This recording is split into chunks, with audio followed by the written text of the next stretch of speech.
Alright, here's my 4Runner 87 SRS fuel injected.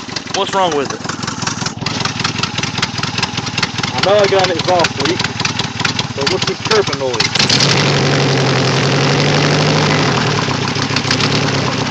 You can barely hear it, but it's chirping a bird.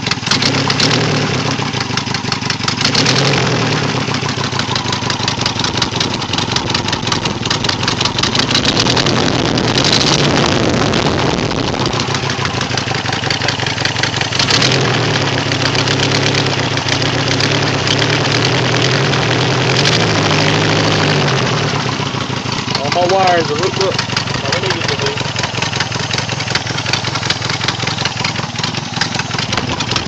For some reason it chirps like a damn bird.